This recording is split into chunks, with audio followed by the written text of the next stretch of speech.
Thank you, Mr. Chairman, and congratulations to each of you. We always love getting to know more about our nominees, and I think it's wonderful when their families can come and be a part of the day.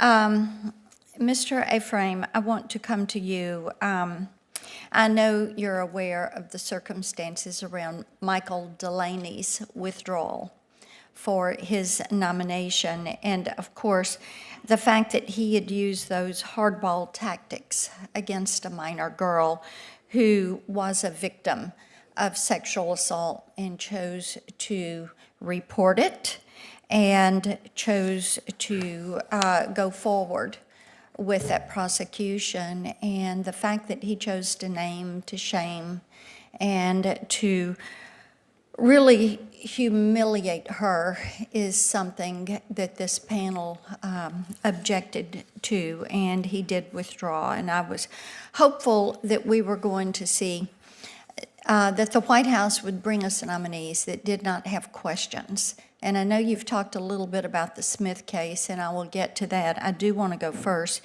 to the Carpentino case.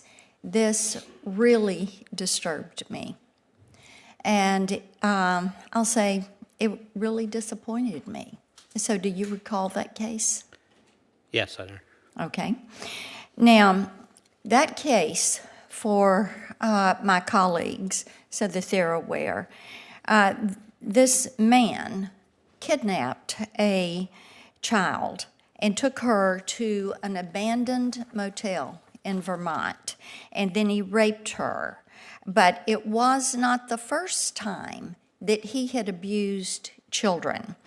In the sentencing memo that you wrote as the prosecutor, you noted that the defendant had just been released. He had just been released. So we learned that he was a convicted felon on multiple counts.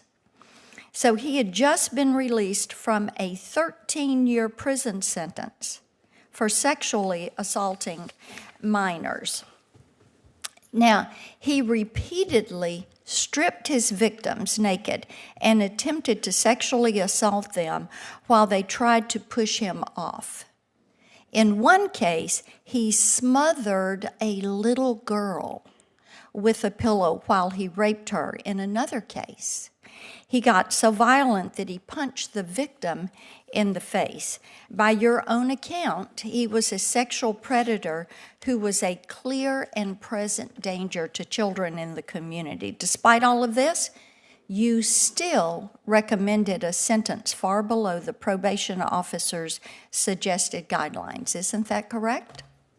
I mean, I don't know what the probation officer's recommendation was. 405-month sentence is well beyond 30 years in prison, Senator. I'll be happy to tell you what that was, because I've got a memo on that. You recommended a sentence that was below what was recommended. In your sentencing memo, you wrote, and I'm going to quote you, "The sentence requested here will incapacitate the defendant until he is in his 60s. You knew what that sentence was. Hopefully, by that time, the danger that the defendant presents will have subsided." Mr. Ephraim, hopefully. Really? Hopefully? Hopefully? You're going to deliver justice to this guy who has a record? He's a sexual predator. He has raped these children. Were you really basing your sentence on hope? Senator, I was basing my sentence on the sentencing guidelines, and that sentence... No, sir, you did not follow the sentencing guidelines. Oh. I am sorry. I will be happy to submit that to you. Let's talk about the Smith case. This one made me want to throw up. I have a 3-year-old granddaughter, 3 years old. And the fact that this man he was guilty of manufacturing pornography. He created 6 videos of himself sexually abusing a 3-year-old girl. he did this. You noted that the most poignant evidence of the harm this victim caused was the look of fear in the young girl's eyes. This is astounding. And despite this, you recommended 60 years, even as the guidelines recommended life in prison. You just said you couldn't give him life, but no, the guidelines said you could give him life. How in heaven's name, sir? How could you let somebody off that raped a 3-year-old child? It is beyond me. I don't see how you could possibly have advocated for anything other than life for what he had done, and that is what the guideline called for. Senator, the guidelines are overridden by the statutory maximums. 30 years is the statutory maximum for production of child The pornography. guidelines were for life. Thank you, Mr. Chair.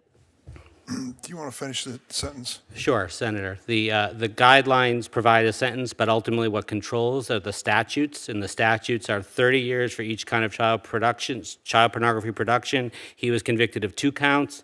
The statutory maximum was 60 years, as I remember the case. Senator Padilla, do you